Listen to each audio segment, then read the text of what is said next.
Amis internautes, n'oubliez pas de liker, de vous abonner et de cliquer sur la note de notification pour ne rien rater.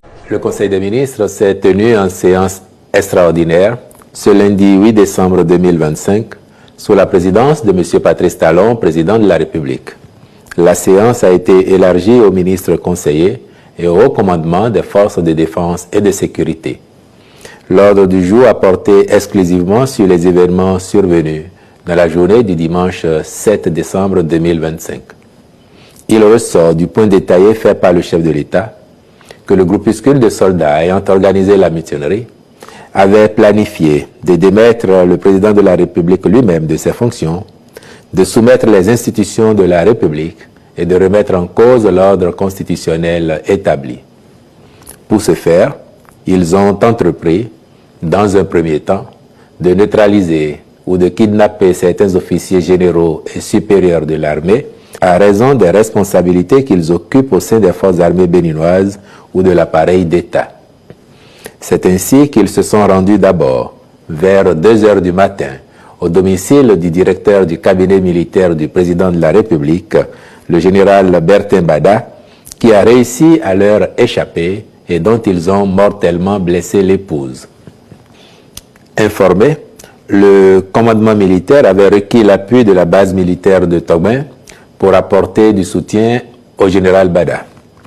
Le peu de diligence de cette base a conduit à demander au responsable de la garde nationale, le colonel Faizou Gomina, de s'y rendre instamment. Une fois sur les lieux, celui-ci sera violenté et fait otage. C'est alors qu'il a été su que la mutinerie y a pris corps. Entre-temps, cap a été mis sur le domicile du général Abou Issa, chef d'état-major de l'armée de terre, qui a opposé une farouche résistance aux mutins avant d'être kidnappé un peu plus tard par une équipe supposément venue en renfort. C'est à partir de ce moment que la confirmation est faite que la mutinerie venait bien de la base de Togben. Très vite, les renseignements militaires ont permis de savoir que les mutins sont partis de la dite base avec des armes et des engins blindés. Dans leur progression, autour de 5 heures du matin, ils se sont portés vers la résidence du chef de l'État, où la garde républicaine alertée et sous les ordres de sa hiérarchie les attendait fermement. Un rude combat s'en est suivi, tant les mutins tenaient à contrôler la situation afin de se saisir de la personne du président de la République. Celui-ci, aux côtés des éléments de la garde républicaine, a vécu les violents affrontements en direct avec des victimes des deux côtés, jusqu'à ce que les assaillants, débordés par la farouche résistance des soldats loyaux, battent en retraite. Mais, tenant à exécuter la suite de leur plan, les mutins se sont dirigés vers la télévision nationale qu'ils ont contrôlée pendant un bout de temps, y faisant une déclaration avant d'en être délogés par l'armée loyale. Pris de panique, ils ont donc décampé, abandonnant sur place certains de leurs éléments qui ont été aussitôt arrêtés. Pour autant, les soldats mutins n'avaient pas résolu de jeter les armes. Loin s'en faut, puisque quelques instants après, ils ont essayé d'ouvrir d'autres fronts, notamment à la base militaire de Togben, où ils disposaient encore de blindés. Rapidement, l'armée républicaine, renforcée par les casernes voisines, a encerclé la base, rendant tout mouvement des mutins impossible et se tenait prête à donner l'assaut final. Mais celle-ci étant au cœur d'une zone d'habitation, le chef suprême des armées et le commandement militaire ne voulaient pas que s'y déroulent des affrontements à l'âme lourde, au risque de faire de nombreuses victimes collatérales dans le rang des populations. Il a été alors décidé des frappes aériennes ciblées, chirurgicales, sans exposer les quartiers environnants de Togben et Fidjosé, de même que des victimes innocentes du côté des militaires. À partir de cet instant, la coopération sous-régionale s'est mise en branle sous l'égide de la CEDEAO et à la demande de notre pays.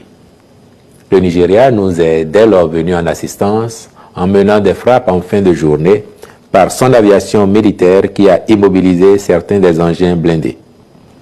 Cette opération s'est déroulée avec succès, sans perte en vies humaines.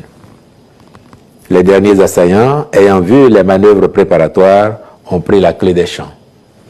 Le contrôle de la base a alors été repris et y est actuellement logée une force en attente de la CEDEAO composée de soldats nigérians arrivés dans la nuit de dimanche à lundi pour soutenir les efforts de l'armée républicaine. De même, toujours dans le cadre de cette coopération sous-régionale, une force spéciale est venue de Côte d'Ivoire en cette même fin de journée du dimanche pour se positionner à Cotonou en vue d'autres actions si besoin en était. Enfin, il est à signaler que les officiers supérieurs retenus en otage, le général Abou Issa et le colonel Faïzou Gomina, grâce à la diligence des renseignements et du dispositif mis en place, ont pu être libérés au petit matin de ce lundi 8 décembre dans la ville de Tchaourou, où ils avaient été conduits par les mutins en fuite, lesquels menaçaient d'attenter à leur vie. Au regard de la gravité des faits, le gouvernement a observé une minute de silence en mémoire de ceux qui ont perdu la vie, exprimé son soutien aux blessés, puis ordonné que les enquêtes déjà ouvertes permettent d'identifier tous les auteurs et leurs commanditaires, quels qu'ils soient, de situer leurs responsabilités afin qu'ils en répondent, d'évaluer les dégâts matériels, y compris ceux collatéraux, subis par des civils, et d'envisager une réparation par l'État. Saisissant cette occasion, le président de la République a tenu à remercier l'ensemble du peuple béninois pour son soutien indéfectible et son attachement à la bonne marche de notre pays. Il a félicité notre armée et ses responsables qui ont su montrer leur loyauté et leur sens du devoir républicain, puis instruit afin que les familles de ceux qui se sont sacrifiés en défendant la patrie soient assistées convenablement.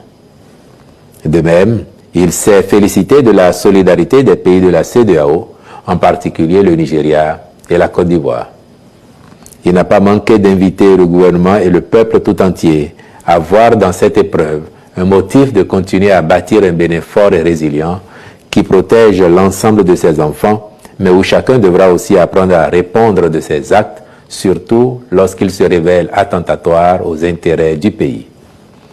Enfin, il a affirmé sa conviction que notre pays va poursuivre sa marche vers le progrès et que nous devons tirer tous les enseignements de ces événements pour qu'ils ne se reproduisent plus jamais. Je vous remercie.